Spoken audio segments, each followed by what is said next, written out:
அஸ்ஸலாமு அலைக்கும் வரஹ்மத்துல்லாஹி வபரகாத்துஹு. அன்பார்ந்த சகோதரர்களே, பெரியவர்களே, தற்பொழுது மண்ணடியில் மிகப்பெரிய ஒரு பிரச்சனை, பூகம்பமே வெடித்திருக்கு. தமிழ்நாடு தௌஹீத் ஜமாத்துடைய அலுவலகத்தை, அவங்களுடைய ஆபீஸை சீல் வைப்பதற்காக வேண்டி மத்திய அரசாங்கத்தை சேர்ந்த அதிகாரிகள் வந்திருக்கிறாங்க. இது தொடர்பான பிரச்சனைகள் இப்போ சமூக வலைதளங்களில் ரொம்ப பரவலாக போய் கொண்டிருக்கு. டிஎன்டிஜே சகோதரர்களும் அங்கே களத்தில் இறங்கி போராடி கொண்டிருக்கிறார்கள். இப்போ அங்கே நடக்கக்கூடிய பிரச்சனையை நேரடி லைவில் பார்க்கக்கூடிய மக்களுக்கு அங்கே என்ன நடக்குது, அதோடைய உண்மைத்தன்மை என்ன என்பதை மக்கள் தெரியாமல் குழம்பி கொண்டிருக்கக்கூடிய காரணத்தால், எதனால் இப்போ டிஎன்டிஜே சகோதரர்கள் அங்கே போராட்டம் நடத்துகிறாங்க, அங்கே என்ன பிரச்சனை நடக்குது, எது சம்பந்தமான அங்கே அவங்களுடைய ஆஃபீஸுக்கு மத்திய அரசாங்க அதிகாரிகள் சீல் வைப்பதற்கு இப்போ வந்திருக்கிறாங்க என்ற தகவலை உங்களுக்கு நான் சொல்ல கடமைப்பட்டிருக்கிறேன். ஏன்னா என்றைக்குமே நம்ம சத்தியத்தின் பக்கம் நிற்கணும், உண்மையின் பக்கம் நிற்க வேண்டும். அந்த அடிப்படையில் அன்புக்குரிய சகோதரர்களே, அது ஒரு எனிமி ப்ராப்பர்ட்டியை தான் விலை கொடுத்து வாங்கியிருக்கிறாங்க. எனிமி ப்ராப்பர்ட்டினா உங்களுக்கு என்னென்னு தெரியும், நம்முடைய எதிரியுடைய சொத்து. அந்த சொத்து இந்திய அரசாங்கத்துக்கு தான் சொந்தமானது. அதை யாரும் விலை கொடுத்து வாங்கவோ விற்கவோ முடியாது.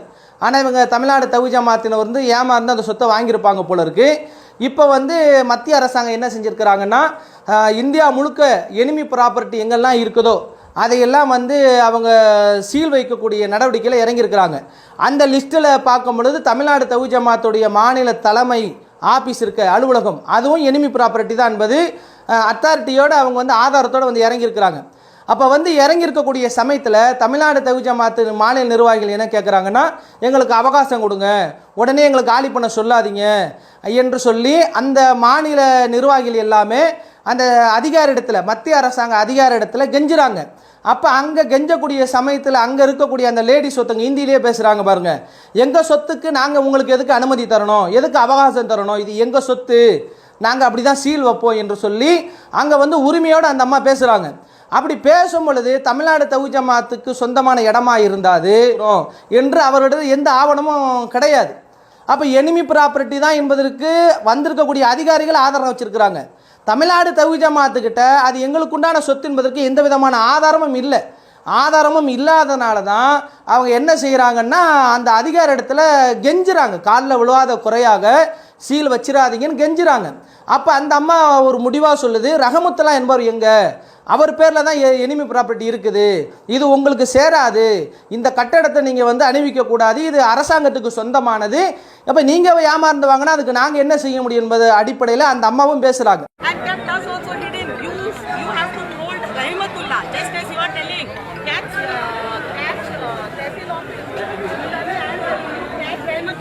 So there are humanitarian things which you can do. We are asking just one day time. That's it. So there are humanitarian things you can do. Lot of things. No, madam. ठीक है, आपको भी पता है ये गलत हुआ है. ये जो क्या ये यहाँ क्या गलत हुआ है, आज कल आप आकर बोलने के बाद हमको पूरा पता चल रहा है. அப்போ தமிழ்நாடு தௌஹீத் ஜமாத் திடீர்னு என்ன செய்கிறாங்க, ஒரு ஆர்ப்பாட்டம் அறிவிக்கிறாங்க. எந்த அளவுக்குன்னா, தமிழகம் முழுவதும் தழுவிய ஆர்ப்பாட்டம். அந்த ஆர்ப்பாட்டத்துக்கு அவங்க சொல்லக்கூடிய காரணம் என்ன கேட்டால், மத்திய அரசாங்கம், மோடி அரசாங்கம் முஸ்லீம்களை வேணும்னு வஞ்சிக்கிறாங்க, முஸ்லீம்களுக்கு சொந்தமான பள்ளிவாசலை அபகரிக்க வந்துட்டாங்க, முஸ்லீம்களாக நாங்கள் சும்மா இருக்க மாட்டோம், ஒட்டுமொத்த தமிழகமும் நாங்கள் ஆர்ப்பாட்டம் நடத்துவோம் என்று பள்ளிவாசலை அபகரிக்க வந்ததாக சொல்கிறாங்க. அன்புக்குரிய சகோதரர்களே, ஒரு அரசாங்கம் இப்போ தமிழ்நாடு தௌஹீத் ஜமாத்துக்கு சொந்தமான இடமா இருந்து அவங்க அபகரிக்க வந்திருந்தாங்கன்னா கண்டிப்பாக நம்ம அதை விடக்கூடாது, நமக்கு அவங்களுக்கு சப்போர்ட்டாக தான் நிற்போம். தமிழ்நாடு தௌஹீத் ஜமாத்துக்கு சொந்தமான சொத்தாக இருந்தால் அதை நம்ம மாற்றுக்கிறது கிடையாது. ஆனால் அது ஒரு எனிமி ப்ராப்பர்ட்டின்னு அவங்களுக்கும் தெரியும், உலகத்துக்கே தெரியும். அப்படி இருக்கும் பொழுது எனிமி ப்ராப்பர்ட்டினா அது நமக்கு சேராது. நமக்கு சேராத ஒரு சொத்துக்காண்டி நம்ம சண்டை போடவும் கூடாது. நம்முடைய சொத்துனா இப்போ நம்ம கருத்து வேறுபாடுலாம் பார்க்க மாட்டோம். இப்போ தமிழ்நாடு தௌஹீத் ஜமாத்துடைய சொத்து தான் அது என்று சொன்னால் நானே களத்தில் இறங்கி சண்டை போடுவேன். எல்லா சகோதரரும் தௌஹீத் ஜமாத்துக்கு ஆதரவாக இறங்குவோம். ஆனால் தமிழ்நாடு தௌஹீத் ஜமாத்துக்கு உண்டான சொத்து அது கிடையாது, அது எனிமி ப்ராப்பர்ட்டி. எனிமி ப்ராப்பர்ட்டி சொன்னாலே அது அரசாங்கத்துக்கு உரியது, அரசாங்கம் அதை கையகப்படுத்தும், அதை எடுத்துக்கொள்ளும். இதே ஊர் உலகமே தெரிஞ்ச விஷயம். ஆனால் தமிழ்நாடு தௌஹீத் ஜமாத் இப்போ என்ன நாடகம் ஆடுறாங்கன்னா, தாங்கள் எனிமி ப்ராப்பர்ட்டியை இவங்க ஏமாந்து போய் விலை கொடுத்து வாங்கினாங்கன்னா அதுக்கு யாரும் பொறுப்பு இல்லை, அதுக்கு அரசாங்கம் பொறுப்பு கிடையாது. இப்போ இவங்க என்ன செய்யறாங்கன்னா, பள்ளிவாசல் சொல்லி மடம் மாட்டுறாங்க. பள்ளிவாசலை வந்து அவங்க வந்து பூட்ட வரலை. பள்ளிவாசல் என்பது தலைமை அவங்க டிஎன்ஜி ஆஃபீஸ்க்கு எதிரிலே பள்ளிவாசல் இருக்குது. பள்ளிவாசலை அவங்க தொடலை. அவங்க கேட்குறதெல்லாம் அந்த அவங்களுக்கு சொந்தமான எனிமி ப்ராப்பர்ட்டியை நாங்கள் சீல் வைக்க வந்திருக்கிறோன்னு. அப்போ தமிழ்நாடு தவ்ஹீத் ஜமாத்துக்கிட்ட சரியான ஆவணம் இருந்தால் அதை காட்டி பேசியிருப்பாங்க. அந்த இடத்துல பாருங்கள், ஈமமது கூட ஆதாரத்தை காட்டி பேச முடியாமல் அவகாசம் கேட்குறாரு. அப்போ அவங்களுக்கு சொந்தமான இடையில் என்பது ஊர்ஜிதமாகுது. எதிர்க்க வந்திருக்கிற அதிகாரிகள் ஆதாரம் வச்சிருக்கிறாங்க. இப்போ ஒன்றுமே செய்ய முடியாது என்பதற்காக வேண்டி தமிழ்நாடு தவ்ஹீத் ஜமாத் என்ன செய்கிறாங்க, பள்ளிவாசலை இடிக்க வந்துட்டாங்க, பூட்ட வந்துட்டாங்கன்னு பொய் பிரச்சாரம் செய்கிறாங்க. இப்போ அன்புக்குரிய சகோதரர்களே, பள்ளிவாசலுக்காண்டி குரல் கொடுக்கக்கூடியவர்கள் இந்த ஜமாத்து கிடையாது. ஏன்னா இவங்களே துளசியாப்பட்டணம் கோவில்பட்டியில் வந்து எங்கள் பேரில் பத்திரத்தில் பள்ளிவாசல் இருக்குது, பத்திரத்தில் எங்கள் பேரில் தான் பள்ளிவாசல் பதிவு செய்யப்பட்டிருக்கு என்று சொல்லி பள்ளிவாசலை இழுத்து பூட்டினாங்க. கோவில்பட்டி பள்ளிவாசல் இழுத்து பூட்டினாங்க, துளசியாப்பட்டினம் பள்ளிவாசல் இழுத்து பூட்டினாங்க. கேட்டால் அந்த டாக்குமெண்ட்ல எங்கள் பேர் இருக்காது, எங்களுக்கு சொந்தம் என்று தொழக்கூடிய பள்ளிவாசலை இழுத்து பூட்டியவர்கள் அந்த தமிழ்நாடு தவ்ஹீத் ஜமாத்தை சேர்ந்தவர்கள். இப்படிப்பட்டவங்க சொல்றாங்க பள்ளிவாசல் அபகரிக்க வந்துட்டாங்கன்னு பொய் சொல்லி பிரச்சாரம் பண்றாங்க. இதை நம்ம நம்பக்கூடாது. நாம வந்து அவங்களுக்கு சப்போர்ட்டா தான் இருப்போம். உண்மையாக தமிழ்நாடு தவ்ஹீத் ஜமாத்துடைய சொத்தை இப்படி அபகரிக்க வந்துட்டா நம்ம எவனும் விட மாட்டோம். நம்முடைய கருத்து வேறுபாடெல்லாம் வச்சு இதில் நம்ம வந்து என்ன செய்ய மாட்டோம், காழ்ப்புணர்வு அடிப்பில் பேச மாட்டோம். ஆனால் நியாயத்தின் பக்கம் தானே நிற்க முடியும்.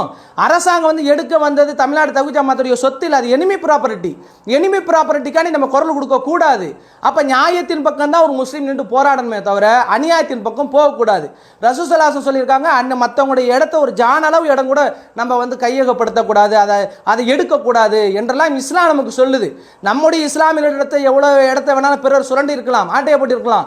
ஆனால் முஸ்லீம்களை நம்ம என்ன செய்ய மாட்டோம், நமக்கு உரிமை இல்லாத ஒருத்தவங்களுடைய ஜான் இடத்தை கூட நம்ம என்ன செய்ய மாட்டோம், எடுக்க மாட்டோம். பொழுது குர்ஆன் சுன்னா பேசக்கூடிய தமிழ்நாடு தவ்ஹீத் ஜமாத் இப்போ வந்து ஒட்டுமொத்த முஸ்லீம்களும் இங்கே பணைய வைக்க பார்க்குறாங்க. இது மிகப்பெரிய ஒரு அபத்தம், இது ஒரு தவறான வழிகாட்டுதல். இது பற்றிய முழுமையான தகவல் நமக்கு கிடைக்காத பட்சத்தில் அல்லது தமிழ்நாடு தவ்ஹீத் ஜமாத்துக்கிட்ட வந்து அதுக்குண்டான ஆதாரம் இருந்தால் அவங்க சமர்ப்பிக்கிட்டது எங்கள் இடம் தான், எனிமி ப்ராப்பர்ட்டி கிடையாது அப்படி என்பதை அவங்க ஆதாரத்தோடு நிரூபிச்சா நம்ம எல்லாரும் பின்னாடி நிற்கலாம். ஆனால் அது அவங்ககிட்ட ஆதாரம் இல்லாதனால தான் அந்த அரசு அதிகாரிகிட்ட கெஞ்சுறாரு, அவகாசம் கொடுங்கன்னு சொல்லி கெஞ்சுறாரு. அப்போ அந்த அம்மா அவகாசம் கொடுக்க மாட்டேன்னு பேசுது. அப்போ இதை நம்பி நம்ம என்ன செய்யக்கூடாது, தமிழ்நாடு தவ்ஹீத் ஜமாத்தில் அந்த ஆர்ப்பாட்டத்துக்கு அழைக்கிறாங்கன்னு சொல்லி பள்ளிவாசல் அடிக்க போகிறாங்களான்னு சொல்லி பொய்யா ஃபித்னா கலப்புறாங்க. மக்களை வந்து மடம் மாற்றி இது ஒரு இஸ்லாமிய சமூக பிரச்சனை மாதிரி உண்டாக்குறாங்க. அது ஆபீஸ் தான், எதிர்க்க பள்ளிவாசல் இருக்கு. நல்லா பாருங்க, தலைமையத்து டிஎன்ஜி தலைமைக்கு எதிராக எதிர்க்கே பள்ளிவாசல் இருக்கு. பள்ளிவாசல் அவங்க பூட்ட வரல, தலைமையை தான் பூட்ட வராங்க. தலைமை என்பது டிஎன்ஜி ஆபீஸ் என்பது எனிமி ப்ராப்பர்ட்டி. எனிமி ப்ராப்பர்ட்டி வந்து மத்திய அரசாங்கத்துக்கு தான் சேரும். மத்திய அரசாங்கத்துடைய இடத்துல இவங்க அனுமதி இல்லாமல் கட்டடம் கட்டி இருக்கிறது மத்திய அரசாங்கம் வந்து அனுமதிக்காது.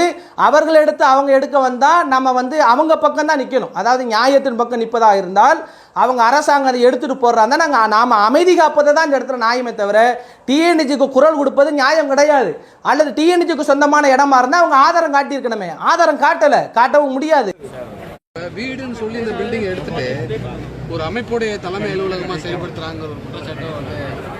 வீடுன்னு சொல்லி இந்த பில்டிங் எடுத்துட்டு ஒரு அமைப்புடைய தலைமை அலுவலகமா செயல்படுத்துறாங்க ஒரு குற்றச்சாட்டம் வந்து. வீடுன்னு சொல்லி இந்த பில்டிங் எடுத்துட்டு ஒரு அமைப்புடைய தலைமை அலுவலகமா செயல்படுத்துறாங்க ஒரு குற்றச்சாட்டம் வந்து. அவரே அதாவது எனிமி பில்டிங் ஓனரா இருக்கிறதே அதாவது எனிமி பில்டிங் என்பது அது வந்து ஒரு சட்ட ரீதியாக அவங்க விட்டுட்டு போயிட்டாங்க. யாரு, அரசாங்கம் அதை கையில் எடுத்துக்கிடலாம், பாகிஸ்தான்காரங்க விட்டுட்டு போயிட்டாங்க, இங்க இருந்தவங்க பாகிஸ்தான் போயிட்டாங்க. அதற்கு பிறகு அது முறையற்று சில நிகழ்வுகள் எல்லா இடத்துலையும் இருக்கிறது போலத்தான் இங்கே இருக்கு. ஏன்னா அது எனிமி ப்ராப்பர்ட்டி. தமிழ்நாடு தவ்ஹீத் ஜமாத் ஆதாரம் காட்டாத வரைக்கும் நம்ம அதற்காண்டி குரல் கொடுக்க கூடாது. நாம் இப்ப அமைதி காப்பது தான் நியாயத்தின் பக்கம் நிற்பதாகவே தவிர உணர்ச்சி வசப்பட்டு விஷயத்தை சரியா புரிந்து கொள்ளாம உண்மை தகவலை திரட்டி நம்ம பார்க்காம ஆதாரத்தை பார்க்காம கண்மூடித்தனமா நம்ம ஆதரவு கொடுத்துட்டோம்னா நாளைக்கு நஷ்டம் நம்முடைய இஸ்லாமிய சமுதாயத்திற்கு தான் என்பதை புரிந்து கொண்டு தீர விசாரிக்காமல் ஒரு விஷயத்தில் தலையிடாதீர்கள் என்று திருமறை குர்ஆன் சொல்லுகிறது. அந்த அடிப்படையில் தமிழ்நாடு தவ்ஹீத் ஜமாத் ஆதாரத்தை சமர்ப்பிக்காத வரை அவங்க அழைக்கக்கூடிய ஆர்ப்பாட்டத்திற்கு போக வேண்டாம். அவர்கள் சொல்லும் விதத்தில் நம்ம போராடக்கூடாது. ஏன்னா உண்மையை அவங்க நிரூபிக்கலை என்பதை அங்கே நடக்கக்கூடிய காட்சியே நமக்கு ஆதாரமாக இருக்கிறது. பொறுத்திருந்து பார்ப்போம். இன்ஷா அல்லாஹ் நியாயத்தின் பக்கம் நிற்போம். அஸ்ஸலாமு அலைக்கும் வரஹ்மத்துல்லாஹி வபரகாத்துஹு.